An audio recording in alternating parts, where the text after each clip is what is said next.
Pagi di rumah ini selalu berjalan dengan ritme yang sama. Reza akan turun dari kamar tidur lebih dulu, memakai kemeja putih dan dasi gelap, lalu duduk di meja makan sambil membaca berita dari tablet kesayangannya. Aku akan menyusul dengan membawa 2 cangkir kopi, 1 untuknya, 1 untukku. Rasanya pahit, tapi dia menyukainya seperti itu. Katanya, kopi yang manis tidak jujur pada lidah. Kami akan bicara tentang hal-hal remeh, cuaca hari ini, kemacetan, atau rencana akhir pekan yang kemungkinan besar akan dibatalkan karena urusan kantor. Lalu dia akan mencium keningku dan pergi. Aku akan berdiri di ambang pintu, melambaikan tangan, dan tersenyum seperti perempuan paling beruntung di dunia. Dari luar hidup kami tampak sempurna. Rumah mungil 2 lantai dengan taman kecil, pernikahan tanpa gosip, dan karier yang mapan. Kami pasangan yang sering dijadikan contoh dalam arisan keluarga atau reuni teman sekolah. Lihat Alina dan Reza, selalu harmonis. Kalian berdua itu couple goals banget, begitu kata mereka. Dan aku hanya tersenyum, walau kadang hatiku tidak ikut tersenyum. 1 dekade, bukan waktu yang singkat untuk membangun dan memelihara sesuatu yang disebut pernikahan. Tapi semakin hari, aku mulai bertanya-tanya, apakah yang kami bangun benar-benar sebuah rumah? Atau hanya panggung sandiwara yang terlalu lama dipertahankan? Reza adalah tipe pria yang sulit ditebak.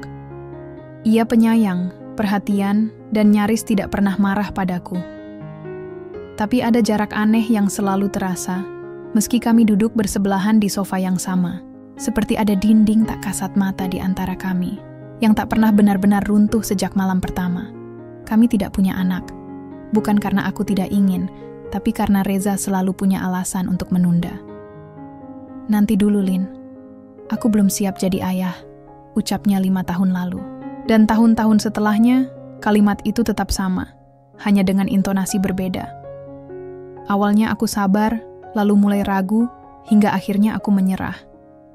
Aku tidak pernah mengkhawatirkan Reza selingkuh.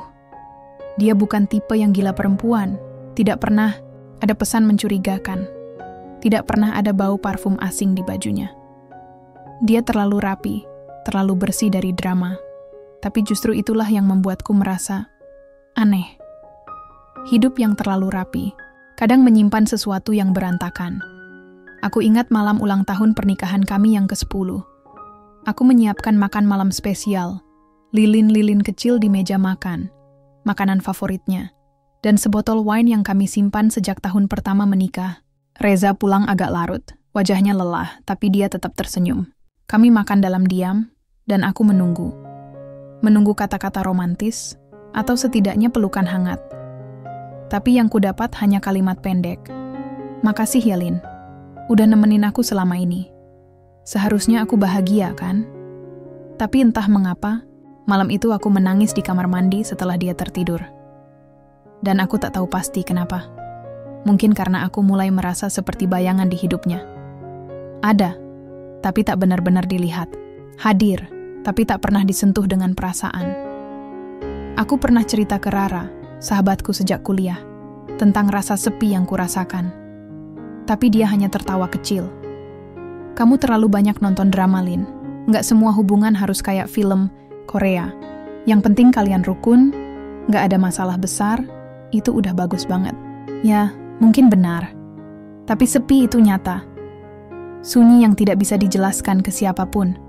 Sunyi yang bahkan tidak bisa kau hapus dengan pelukan. Kadang aku bertanya pada diriku sendiri, apakah ini cinta? Atau hanya kebiasaan yang terlalu lama dipeluk? Pagi, ini saat menyeduh kopi seperti biasa, aku memperhatikan Reza diam-diam. Dia terlihat sama seperti 10 tahun lalu, tenang, rapi, dan penuh kendali. Tapi aku menyadari satu hal. Matanya tidak pernah benar-benar menatapku. Ia memandangku, iya. Tapi seperti melihat sebuah benda, bukan seseorang. Aku tak tahu berapa lama lagi aku bisa bertahan berpura-pura bahagia. Tapi untuk saat ini, aku hanya bisa menjalani 1 hari lagi. Dengan senyum yang sama, dan pertanyaan yang belum terjawab. Siapa sebenarnya pria yang telah tidur di sebelahku selama 10 tahun ini? Kalau dipikir-pikir sekarang, sebenarnya Tanda-tandanya sudah ada sejak lama. Tapi anehnya, aku seperti memilih untuk tidak melihatnya. Mungkin karena aku terlalu percaya, atau karena aku terlalu ingin percaya. Awal-awal pernikahan kami, Reza sering menghabiskan waktu di kantor hingga larut malam. Katanya proyeknya sedang banyak. Aku percaya.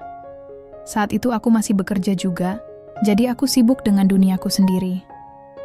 Tapi setelah aku memutuskan resign dari kantor dan fokus mengurus rumah, aku mulai melihat hal-hal kecil yang tidak pernah kuperhatikan sebelumnya.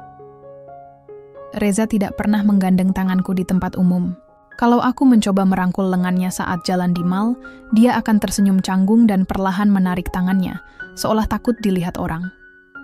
Kita bukan ABG lagi, Lin, katanya waktu itu. Aku tertawa, walau hatiku sedikit tercekat. Ada juga kebiasaan Reza yang tidak biasa. Ia sangat menjaga barang-barangnya, terutama ponsel dan laptop. Bahkan saat ke kamar mandi, ia membawanya. Awalnya aku pikir itu karena urusan pekerjaan. Tapi ada satu momen yang tak pernah kulupa. Suatu malam, ponselnya tertinggal di meja makan dan ada notifikasi masuk. Aku melihat sekilas nama yang muncul di layar A. Hanya inisial, tapi pesannya cukup membuatku berhenti mengunyah. Jangan lupa malam ini, aku tunggu. Saat Reza kembali, aku pura-pura tak tahu apa-apa. Ia langsung mengambil ponselnya dan wajahnya sekilas tegang. Tapi, ia kembali tersenyum dan berkata, "Itu klien, ada meeting dadakan." Aku tidak menanggapi. Aku memilih percaya. Aku memilih diam. Pernah suatu malam, aku sedang menata lemari pakaian dan menemukan sebuah kotak kecil yang terselip di tumpukan jas Reza. Kotak hitam beludru, seperti kotak perhiasan. Jantungku berdegup lebih cepat saat membukanya. Tapi isinya bukan cincin, bukan kalung, atau kejutan manis.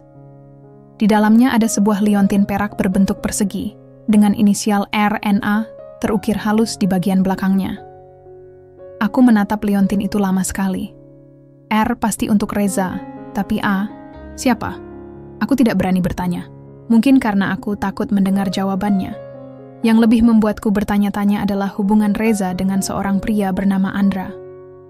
Dia sering menyebutnya, tapi hanya sekilas. Tadi makan siang sama Andra. Andra ngajak main futsal. Aku nginap di apartemennya Andra malam ini, udah kemalaman. Andra. Nama itu muncul berulang-ulang, tapi tak pernah ku kenal langsung orangnya. Anehnya Reza tak pernah mengenalkanku padanya, padahal Reza biasanya suka memamerkan koneksi sosialnya. Dengan teman-teman kantornya saja, aku sering diajak kumpul. Tapi tidak dengan Andra. Pernah suatu hari, aku iseng membuka Instagram Reza dari laptop karena lupa logout. Aku cek pesan masuknya. Tak banyak hal aneh, sampai aku menemukan akun bernama E_V. Aku buka profilnya. Foto-foto estetik, potret pria berwajah lembut dengan caption ambigu. Salah satu unggahannya membuatku bergidik. There's a love that dares not speak its name, yet it screams in silence.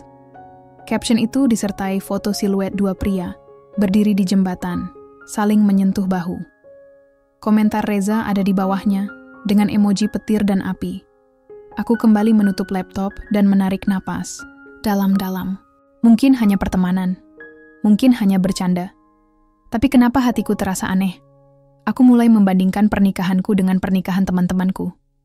Rara, sahabatku, selalu mengeluh suaminya terlalu sering mengajak quality time. Gue sampai bosan, Lin. Tiap malam pengen nempel aja. Kamu enak, Reza, kalem. Aku hanya tertawa. Mereka tak tahu. Kadang aku justru merindukan keributan. Karena diam itu lebih mematikan. Dari tahun ke tahun, aku mulai terbiasa hidup dengan tanda tanya. Seolah ini adalah harga yang harus kubayar demi stabilitas. Reza tak pernah berteriak padaku, tak pernah memukul, bahkan selalu mengisi saldo rekeningku tanpa ku minta. Tapi, ada satu hal yang tak pernah bisa ia beri. Kejujuran yang kurasakan, bukan yang ia ucapkan.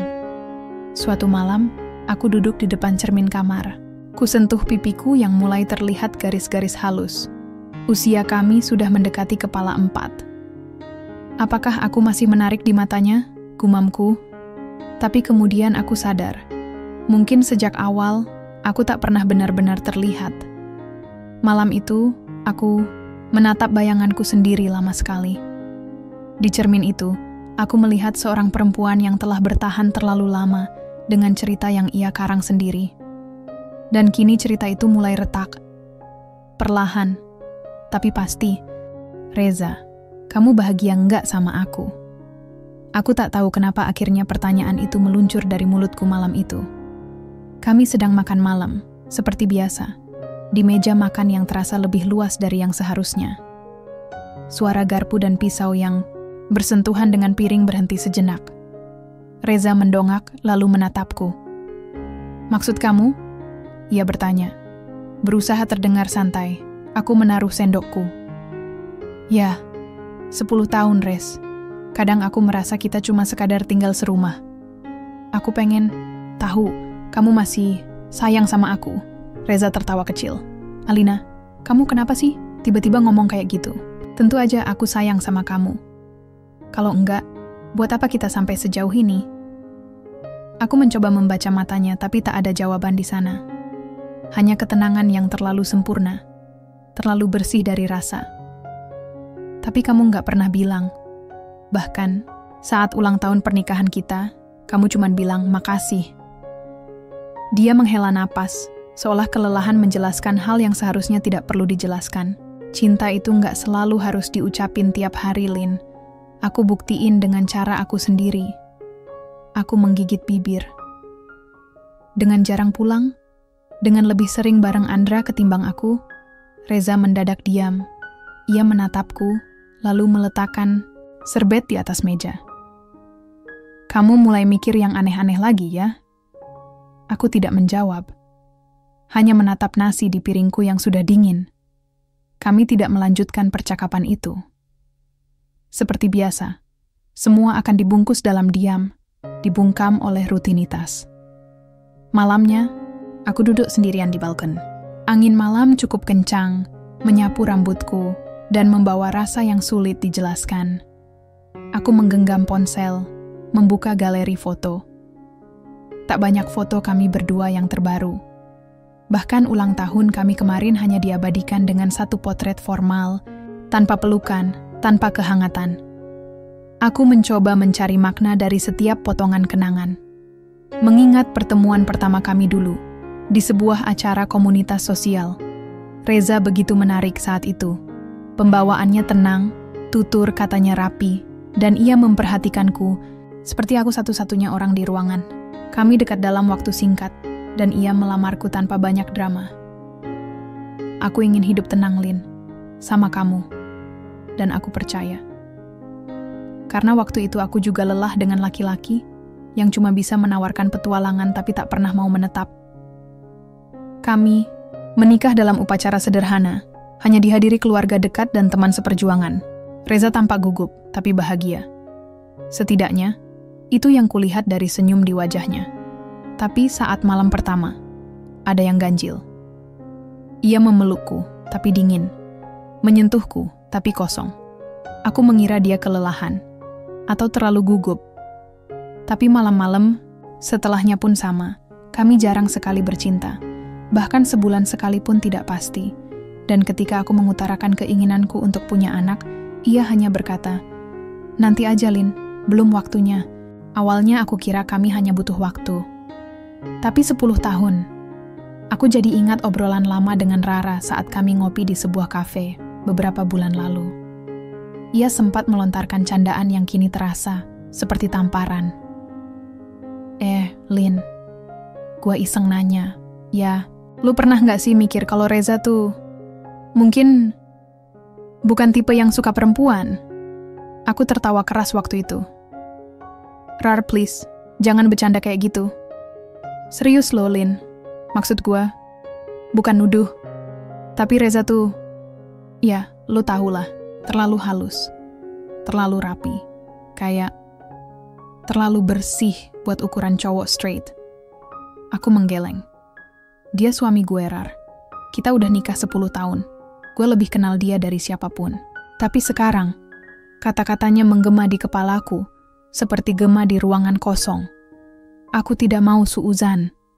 Tapi aku juga tidak bisa menipu perasaanku sendiri. Ada yang tidak biasa. Ada yang tak pernah benar-benar cocok. Walau secara luar kami terlihat sempurna. Beberapa hari kemudian aku memutuskan untuk bicara lagi. Kali ini lebih serius. Kami duduk di sofa, menonton acara TV yang tidak benar-benar kami perhatikan. Aku mematikan televisi dan menoleh ke Reza. Aku ingin ikut kamu ke acara kantor minggu depan, yang di Bandung itu. Dia tampak kaget. Loh, buat apa? Itu kan cuma rapat. Bosan. Ya, nggak apa-apa. Sekalian refreshing. Udah lama kita nggak keluar kota bareng. Reza terdiam beberapa saat, lalu berkata, nanti aku tanyain dulu ya. Takutnya hotelnya udah penuh. Aku menatapnya lama. Hotel atau Andra? Ia langsung menegang. Hanya sejenak, tapi cukup untuk membuatku yakin bahwa aku tidak mengada-ada. Aku tidak tahu apa yang lebih menyakitkan. Mengetahui suamiku menyembunyikan sesuatu, atau menyadari bahwa aku telah hidup terlalu lama dalam kebohongan yang kubuat sendiri. Selama ini aku berpikir cinta cukup dengan setia, cukup dengan saling menerima. Tapi bagaimana kalau yang kau terima adalah kepalsuan sejak awal? Aku memeluk lututku di ranjang malam itu. Reza sudah tidur, atau pura-pura tidur. Dan aku menangis dalam diam. Aku mulai menyusun satu demi satu pertanyaan di kepalaku. Pertanyaan yang dulu tak berani kutanyakan. Pertanyaan yang tak pernah dijawab. Dan mungkin jawabannya tidak akan pernah datang darinya. Aku memutuskan untuk melakukan sesuatu yang selama ini tak pernah terpikirkan. Mencari tahu tentang Reza. Bukan dari dirinya langsung, tapi dari orang-orang yang pernah dekat dengannya. Namanya Dika. Sahabat Reza sejak SMA. Pernah jadi groomsman di pernikahan kami, tapi sejak 5 tahun terakhir seperti menghilang. Reza bilang Dika pindah kerja ke luar negeri dan komunikasi mereka terputus. Tapi aku ingat betul, dulu mereka sangat dekat, bahkan terlalu dekat untuk sekadar sahabat biasa. Aku menemukan akun media sosial Dika setelah beberapa kali menggali dari lingkaran lama pertemanan kami. Rupanya ia sekarang tinggal di Jakarta lagi. Dengan sedikit ragu, aku kirim pesan singkat. Hai Dika, ini Alina, istri Reza. Boleh ngobrol sebentar? Tak kusangka, ia membalas malam itu juga. Singkat tapi sopan. Tentu Mbak Alina, saya juga sudah lama ingin ketemu. Kapan ada waktu? Kami janjian di sebuah kafe kecil dekat Senopati, tempat yang tenang dan cukup tersembunyi. Aku datang lebih awal, duduk di pojok ruangan, sambil memutar segalanya di kepala. Rasanya seperti akan bertemu dengan masa lalu, yang disimpan terlalu lama di bawah karpet. Dika datang 15 menit kemudian, masih dengan gaya yang rapi dan pembawaan tenang, tapi ada canggung yang kental di antara kami. Terima kasih sudah mau ketemu, kataku membuka percakapan. Justru saya yang berterima kasih, Mbak. Sudah lama saya ingin ngobrol, tapi ragu, katanya sambil tersenyum kecil. Senyum yang terasa lebih sedih daripada ramah. Aku tidak berputar-putar. Dika, saya ingin tanya soal Reza. Ada banyak hal yang akhir-akhir ini terasa tidak masuk akal. Saya tahu kalian dulu dekat banget. Bahkan lebih dari sekadar sahabat, bukan? Wajah Dika berubah. Ia menunduk sebentar, menghela napas panjang, lalu menatapku dengan sorot mata yang tidak bisa aku baca. Saya nggak tahu harus mulai dari mana, Mbak. Tapi, ya, saya dan Reza dulu memang dekat, sangat dekat. Seberapa dekat? Tanyaku, meski hati terasa seperti dipukul pelan. Dika menatapku dengan wajah bersalah. Kami sempat punya hubungan, Mbak. Sebelum dia menikah, aku membeku. Seolah seluruh tubuhku lumpuh. Suara-suara di kafe mendadak hilang. Yang tersisa hanya kalimat itu menggema dalam kepala berkali-kali. Saya pikir dia sudah selesai dengan semua itu. Saya pikir dia menikah karena dia sungguh ingin berubah. Lanjut, Dika lirih. Tapi ternyata, dia memilih jalan yang tidak jujur pada dirinya dan pada Mbak. Air mataku jatuh sebelum sempat kutahan. Tangisku bukan karena marah, bukan karena benci, tapi karena kebenaran ini datang bukan dari orang yang seharusnya paling jujur padaku. Kenapa kamu nggak pernah bilang? Kenapa kamu membiarkan aku Hidup dengan kebohongan selama 10 tahun. Dika menunduk. Karena saya pikir itu bukan tempat saya untuk ikut campur. Saya pikir Reza akan jujur suatu saat. Tapi dia terlalu takut. Terlalu takut kehilangan wajah baik yang sudah dia bangun. Aku tertawa kecil di tengah tangis. Wajah baik? Itu dibangun di atas penderitaan orang lain. Di atas kebisuanku. Dika tampak hancur. Saya minta maaf, Mbak. Sejujurnya, saya juga salah. Saya menyesal pernah jadi bagian dari kebohongan itu. Kami duduk dalam diam beberapa saat. Aku menyeka air mata dengan tisu, mencoba kembali bernapas seperti biasa. Tapi dada ini terasa sesak. Napas ini seperti menolak keluar dari tubuh. Jadi, sekarang dia masih bersama seseorang? Dika ragu. Saya dengar, dia dekat dengan seseorang. Tapi saya tidak tahu pasti. Saya sudah tidak berhubungan lagi sejak lama. Sejak dia menikah dengan Mbak. Aku mengangguk pelan. Rasanya seperti seluruh isi rumah tangga kami. Semua foto, semua perayaan ulang tahun, semua pelukan dingin adalah ilusi. Aku hanyalah perisai. Pernikahan kami hanyalah topeng. Saat aku berjalan keluar dari kafe itu, Jakarta terasa berbeda.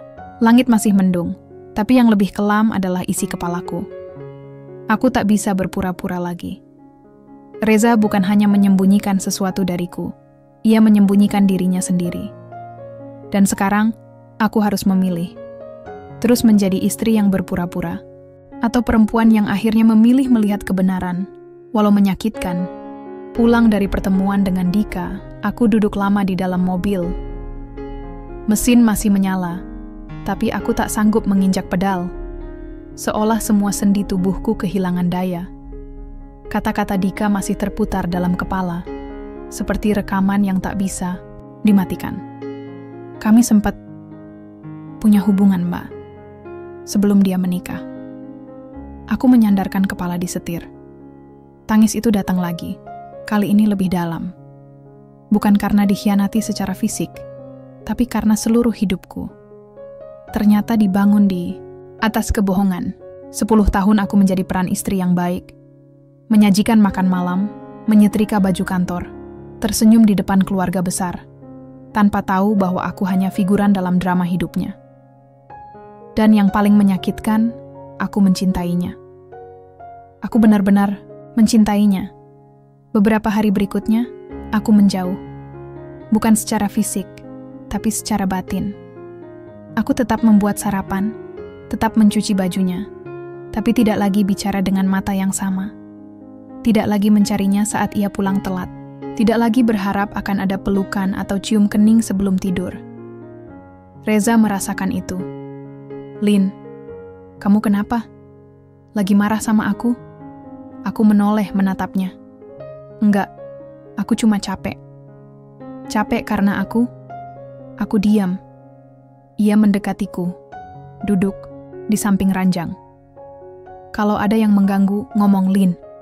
Jangan diam aja. Dan akhirnya, aku mengucapkannya. Perlahan, tajam. Reza, kamu sayang sama aku? Pertanyaan itu membuatnya terdiam. Pertanyaan yang sama. Tapi kali ini, jawab jujur, jangan cuma dengan senyum atau alasan klasikmu. Aku pengen tahu, beneran. Dia menatapku, lama. Lalu menarik napas panjang. Alina, aku sayang kamu. Tapi mungkin bukan dengan cara yang kamu harapkan. Hatiku seperti ditampar. Kata-katanya lembut, tapi perihnya dalam. Bukan karena dia membentak, tapi karena dia akhirnya mulai jujur. Aku butuh kamu, lanjutnya. Kamu bikin aku stabil, tenang. Tapi, aku tahu aku gak pernah bisa jadi suami yang ideal buat kamu. Aku tertawa kecil. Karena kamu gak tertarik jadi suami? Atau karena kamu lebih tertarik pada yang lain? Reza menegang, pandangannya menghindar. Reza, aku ketemu Dika. Pernyataan itu seperti bom.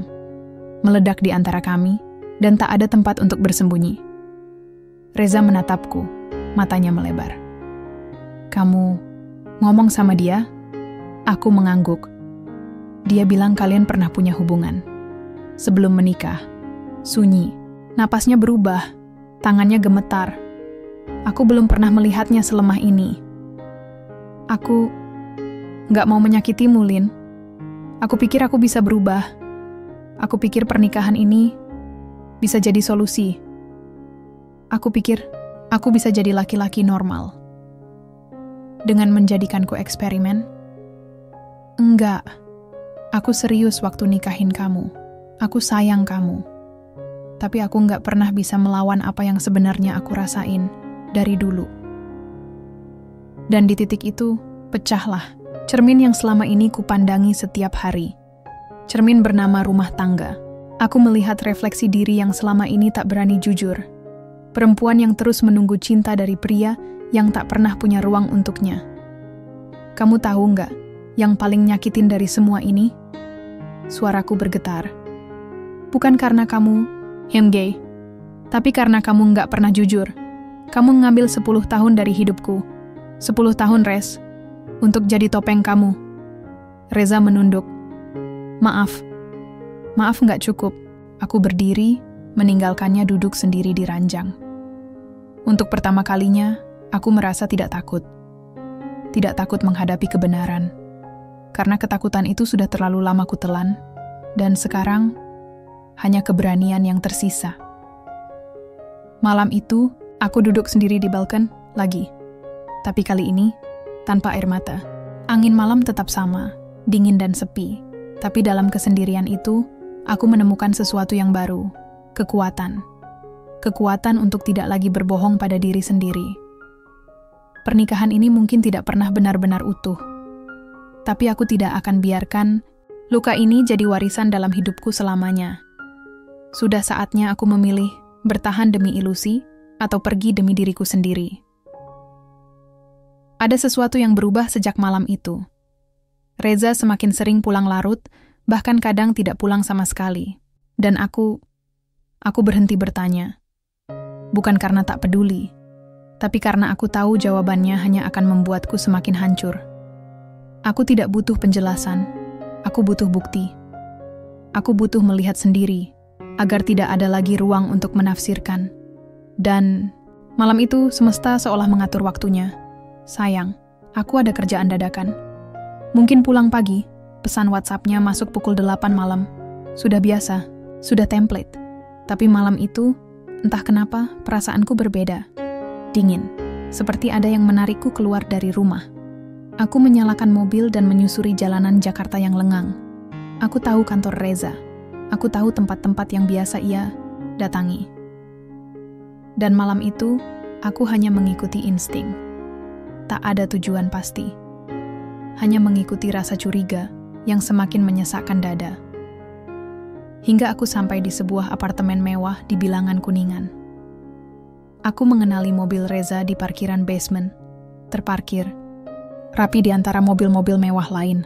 Tapi bukan itu yang membuat jantungku berdetak lebih cepat.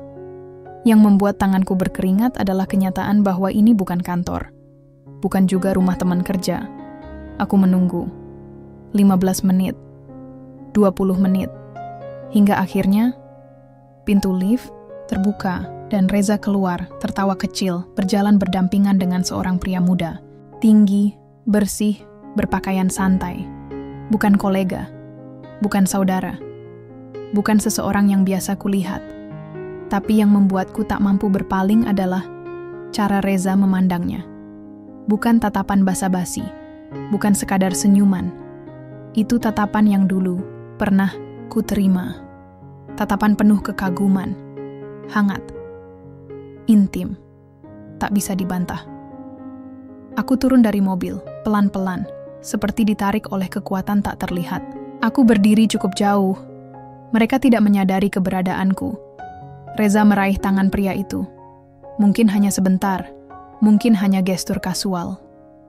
Tapi, aku tahu. Mereka masuk ke mobil Reza bersama, lalu pergi. Aku berdiri di sana, membeku. Angin, malam menggigit kulitku. Tapi bukan itu yang membuat tubuhku menggigil. Itu adalah momen di mana semua keraguan hilang. Tak ada lagi ruang untuk menyangkal. Reza adalah milik orang lain. Dan aku hanyalah tamengnya. Malam itu aku pulang tanpa menyalakan musik, tanpa membuka kaca jendela seperti biasanya. Aku hanya diam, memegang kemudi dengan tangan gemetar. Sesampainya di rumah, aku langsung ke kamar mandi dan muntah. Bukan karena makanan, tapi karena isi perutku terasa seperti menolak kenyataan. Tubuhku memberontak atas kebenaran yang terlalu telak untuk diabaikan. Lalu, aku menangis di lantai kamar mandi yang dingin.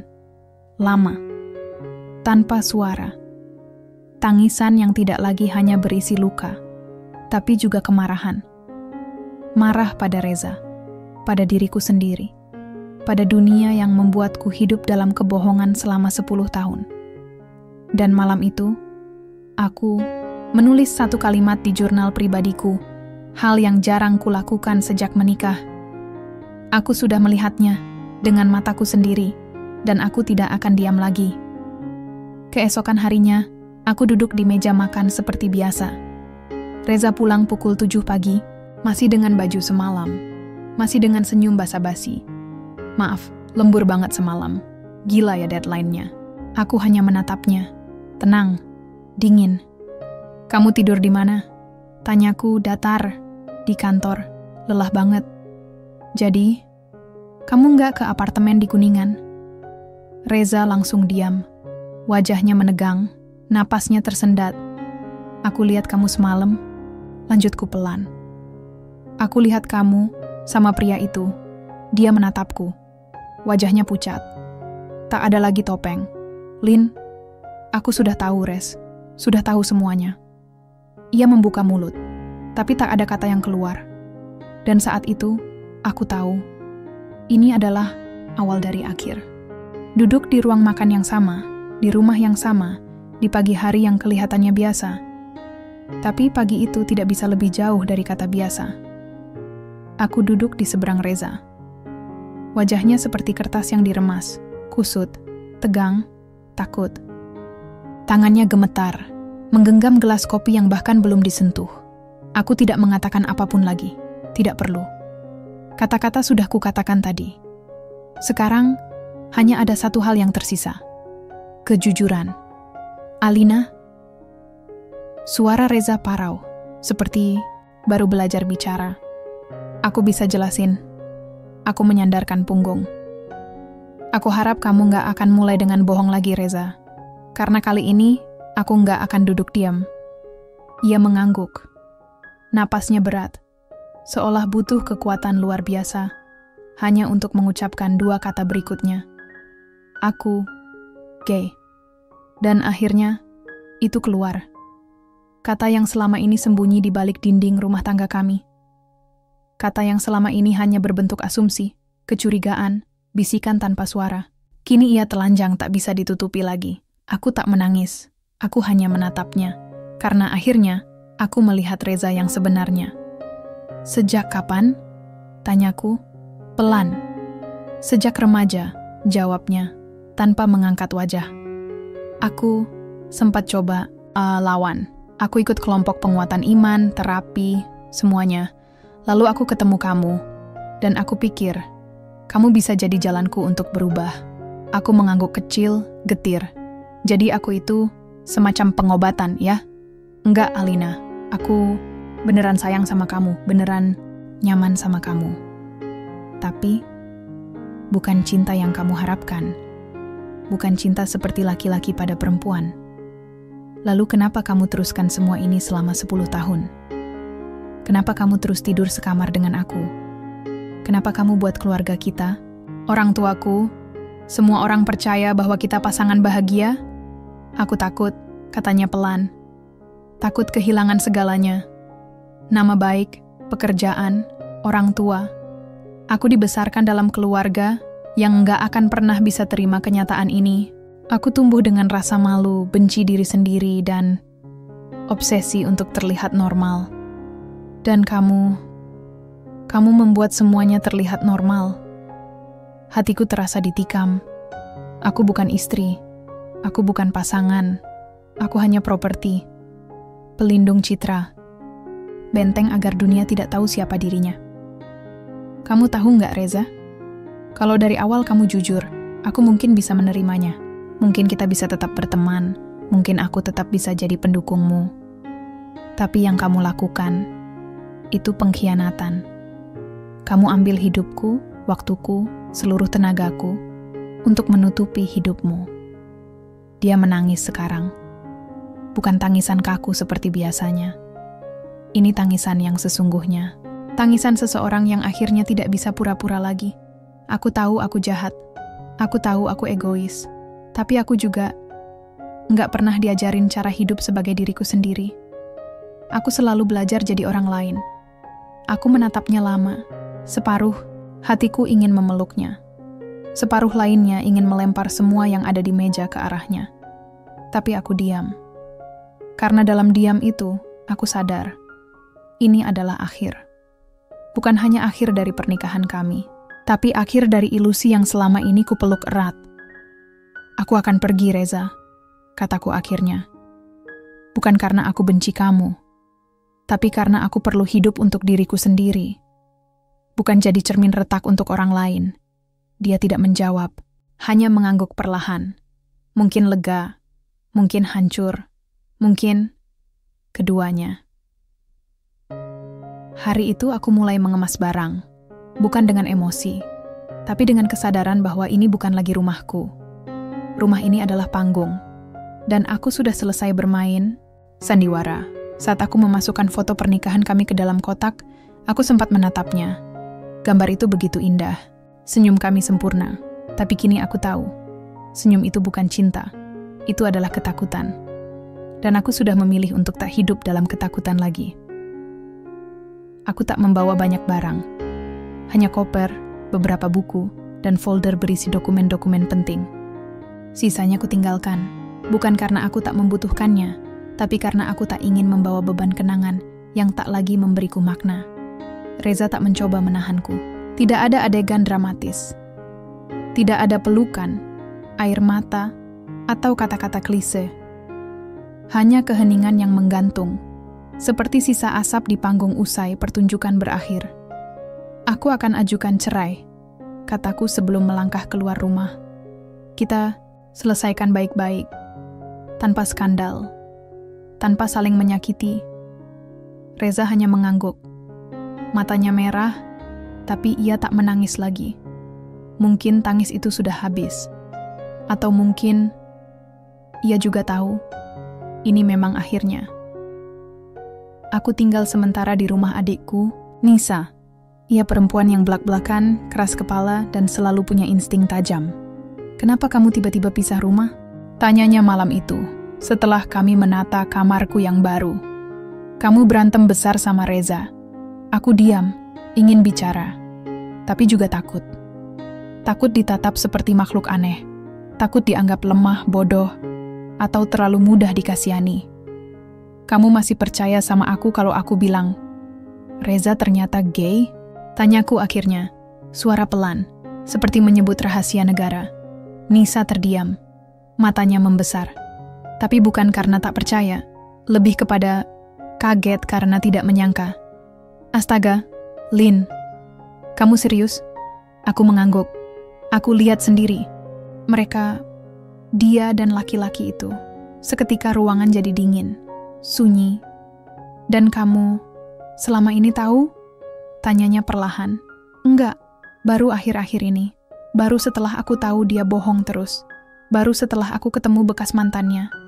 Baru setelah aku buka mata. Nisa menghela napas, lalu mendekapku. Erat, tanpa kata. Dan untuk pertama kalinya, aku merasa ada yang percaya padaku. Bahwa aku bukan istri gagal, bukan perempuan bodoh, tapi korban dari sebuah kebohongan yang dipoles rapi selama bertahun-tahun. Tapi tidak semua orang semudah Nisa dan ibuku. Menangis saat aku memberitahunya. Alina, kamu yakin? Bisa saja kamu salah paham. Reza itu laki-laki baik. Dia sopan, rajin salat, tanggung jawab. Masa iya dia begitu? Ibu, aku lihat sendiri. Aku tinggal serumah sama dia 10 tahun. Aku tahu dia bukan laki-laki jahat. Tapi bukan berarti aku harus tetap jadi istri pura-pura buat dia. Tapi, apa kamu kuat hidup sendiri? Kamu mau jadi janda? Lebih baik janda daripada istri bohongan. Kata-kataku seperti tamparan baginya. Tapi aku tak bisa lagi hidup untuk menyenangkan semua orang. Aku sudah terlalu lama mengubur diriku demi reputasi, nama baik, dan tradisi. Kali ini, aku hidup untukku sendiri. Proses cerai berjalan sunyi. Kami sepakat untuk tidak membesar-besarkan, tidak ada pengacara, tidak ada pernyataan ke media sosial, hanya 2 nama di kertas sidang. 2 orang dewasa yang akhirnya menyerah atas pernikahan yang tak pernah utuh. Yang membuat segalanya lebih berat adalah komentar orang-orang. Katanya, rumah tangga mereka harmonis banget. Masa sih Reza gay? Lihat aja gayanya, maskulin banget. Pasti Alina yang nggak bisa ngelayani. Aku dengar semuanya. Dari mulut tetangga, rekan kerja, bahkan teman-temanku sendiri. Tapi aku belajar satu hal. Kebenaran tidak butuh pengakuan orang lain untuk tetap benar. Dan aku tidak butuh pembenaran untuk memperjuangkan hidupku sendiri. Beberapa minggu setelah sidang putusan, aku menerima surat dari Reza. Isinya pendek. Alina, terima kasih sudah bertahan sejauh ini. Terima kasih sudah pernah mencintaiku, bahkan ketika aku tidak bisa membalasnya dengan cara yang sama. Aku doakan kamu menemukan kebebasan, kedamaian, dan cinta sejati yang selama ini kamu pantas dapatkan. Maaf atas segalanya. Reza. Aku membacanya sambil duduk di balkon, tempat favoritku sejak dulu. Tapi kali ini, aku tidak menangis. Aku hanya tersenyum kecil. Bukan karena luka ini sudah sembuh, belum. Tapi karena aku tahu, aku sudah tidak hidup dalam bayangan orang lain lagi. Waktu memang tak menyembuhkan segalanya, tapi ia memberi ruang. Dan dalam ruang itu, aku belajar mengenali diriku lagi. Sudah hampir 3 bulan sejak perceraian itu sah. Aku kembali bekerja penuh waktu di kantor konsultan desain interior tempatku, dulu berkarya. Hari-hariku kini diisi warna, pola, dan bentuk. Tidak lagi ilusi pernikahan yang sempurna, tapi karya-karya nyata yang bisa kusentuh, kubentuk, dan kuatur sesuai kehendak hatiku sendiri. Dan, yang terpenting, aku tidak lagi merasa harus menjadi orang lain. Aku mulai punya rutinitas baru. Bangun pagi tanpa harus menyeduh kopi untuk 2 orang. Sarapan sambil menonton vlog arsitektur. Membaca buku di sore hari. Menulis jurnal malam-malam. Menumpahkan isi hati tanpa takut dibaca seseorang yang menyamar jadi suami. Nisa sering mengajakku keluar. Kadang hanya untuk ngopi. Kadang menonton film. Kadang hanya duduk berdua, diam, tapi saling mengerti. Sekarang, kamu kayak balik jadi Alina yang dulu, katanya suatu sore di sebuah kedai kopi kecil, sambil menyeruput matcha latte. Dulu yang mana? Tanyaku sambil tersenyum. Yang suka ngomel soal pola keramik nggak simetris. Yang bisa bengong sejam cuma buat bayangin konsep ruang tamu industrial. Yang cerewet soal warna cat. Tapi yang hidup, yang penuh. Aku menatap cermin di dinding. Kedai, wajahku masih sama. Tapi mataku mungkin sudah berbeda. Ada luka, ya. Tapi juga ada cahaya yang perlahan tumbuh. Salah satu klien proyek interior kami adalah seorang penulis novel terkenal yang baru saja merenovasi rumahnya di kawasan Puncak. Ia tinggal sendiri, pria, seusia Reza, tapi sikapnya hangat dan terbuka. Namanya Bayu. Kami mulai bicara soal konsep ruang kerja, lalu merembet ke buku-buku yang kami suka, lalu tiba-tiba kami bisa ngobrol selama 3 jam setelah rapat selesai. Aku selalu percaya, rumah itu kayak cermin, katanya suatu hari. Kita desain rumah seperti kita ingin melihat diri kita. Kalau rumah kamu berantakan, bisa jadi hati kamu juga begitu. Aku tertawa pelan. Kalau gitu, rumahku dulu itu museum. Rapi, bersih tapi dingin, sunyi. Isinya cuma pajangan. Dan sekarang masih berantakan, tapi hidup. Jujur, ada tumpukan buku, baju belum disetrika, kopi sisa semalam, tapi aku betah. Bayu tersenyum. Berarti kamu sedang sembuh. Aku tak menjawab. Tapi dalam hati, aku tahu. Ia benar. Satu malam, aku membuka kembali jurnal lamaku. Di halaman terakhir, kutulis sesuatu yang membuatku tercekat. Aku sudah melihatnya dengan mataku sendiri, dan aku tidak akan diam lagi. Hari ini, aku menambahkan satu kalimat, dan aku sudah memilih untuk berdiri, untuk hidup, dan untuk mencintai diriku sendiri dulu, sebelum siapapun. Beberapa hari kemudian, aku menghadiri reuni kecil SMA. Banyak yang bertanya soal Reza. Aku tak menyembunyikan apapun, tapi aku juga tak menjadikan diriku korban. Reza dan aku sudah berpisah. Kami punya jalan masing-masing sekarang. Beberapa teman kaget, beberapa iba, tapi ada juga yang diam-diam mengagumi keteguhanku. Dan saat aku hendak pulang, Bayu mengirim pesan. Lusa ada pameran seni di Kemang. Kamu mau ikut? Aku butuh partner yang bisa kritik warna lukisan dengan kejam tapi elegan. Aku tertawa, lalu membalas, kamu mau salah orang. Aku kritiknya brutal. Berarti cocok. Sampai ketemu lusa, Alina. Aku menatap layar ponsel beberapa detik.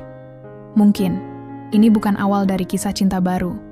Tapi setidaknya, ini awal dari hidupku yang jujur, yang berani, yang utuh, dan aku siap melangkah ke sana. 10 tahun. 10 tahun yang penuh dengan tanya, keraguan, kebohongan, dan harapan. Jika aku menoleh ke belakang, rasanya seperti melihat seseorang yang berbeda. Bukan hanya wajah, bukan hanya tubuh, tapi juga jiwa yang dulu rapuh, yang kini telah berubah menjadi lebih kuat. Aku duduk di balkon seperti biasa. Di depan, ada secangkir kopi yang tidak pernah lagi aku buat untuk pasangan, melainkan hanya untuk diriku sendiri. Tak ada lagi 2 cangkir di meja, hanya 1. Dan anehnya, itu tidak membuatku merasa kesepian. Justru, rasanya seperti ada ruang untukku sendiri, ruang yang selama ini ku cari tanpa pernah benar-benar menemukannya. Nisa datang ke rumahku sore itu, membawa kabar yang cukup mengejutkan. Alina, kamu nggak akan percaya, katanya, duduk di sofa dengan ekspresi yang menunjukkan sedikit kecemasan. Aku baru ketemu Reza. Aku mengernyitkan dahi. Reza, setelah semua yang terjadi, aku tak pernah benar-benar berharap untuk bertemu dengannya lagi. Tapi aku tak bisa mengabaikan kenyataan bahwa ia adalah bagian dari hidupku, setidaknya selama 10 tahun. Apa yang terjadi? Tanyaku, suaraku lebih datar dari yang aku inginkan. Gak ada yang aneh sih. Tapi, dia bilang dia menyesal. Dia benar-benar ingin minta maaf sama kamu. Dia bilang, kalau bisa dia mau kembali.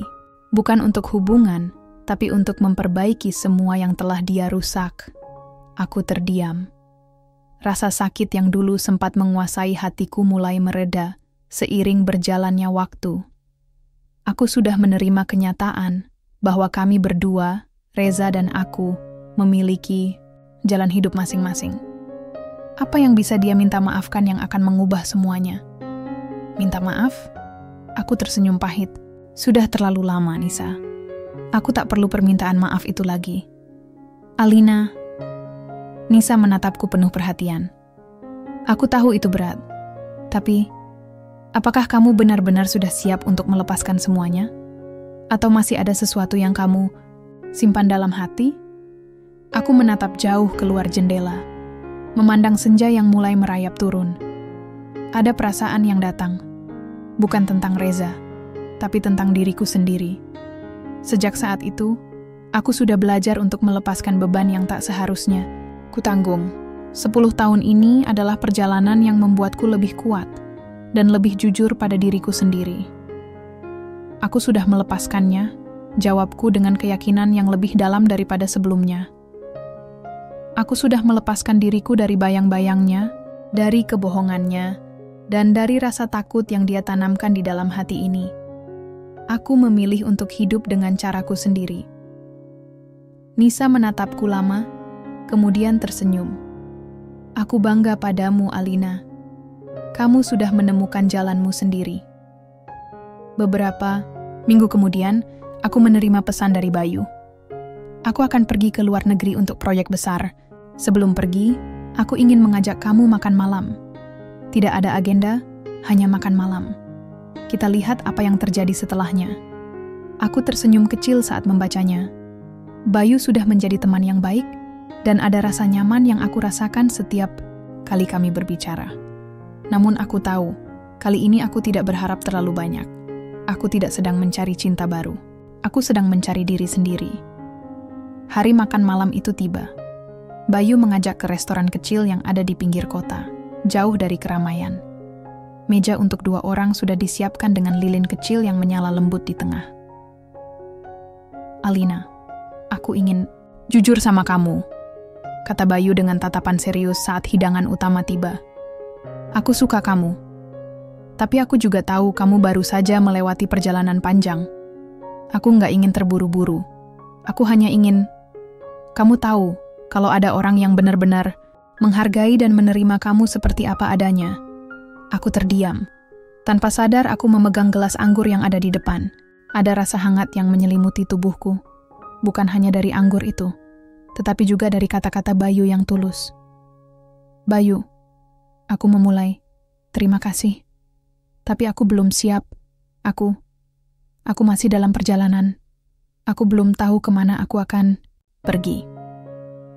Tapi aku ingin kamu tahu, aku menghargai ketulusanmu. Bayu tersenyum, tidak kecewa. Aku hanya ingin kamu tahu bahwa kamu berharga, Alina. Tanpa harus ada siapa-siapa di sampingmu. Kamu sudah cukup dengan dirimu sendiri. Hari-hari berlalu dan aku mulai menata ulang hidupku. Tidak ada lagi bayang-bayang masa lalu yang mengganggu.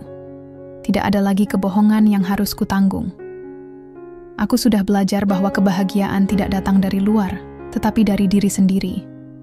Dan aku akhirnya bisa mengatakan dengan penuh keyakinan, aku tidak lagi hidup dalam ketakutan. Aku bebas. 10 tahun tanpa aku. 10 tahun untuk menemukan siapa aku sebenarnya. Aku berdiri di balkon rumahku, menikmati matahari terbenam, dan kali ini aku merasa lengkap. Tidak karena ada seseorang di sisiku, tetapi karena aku telah menemukan kembali diriku sendiri. Di dunia ini, terkadang kita harus kehilangan sesuatu untuk menemukan yang lebih berharga, dirinya sendiri. Aku tidak tahu apa yang akan terjadi di masa depan, tapi yang pasti, aku siap menghadapi setiap langkah karena kini aku tahu aku cukup.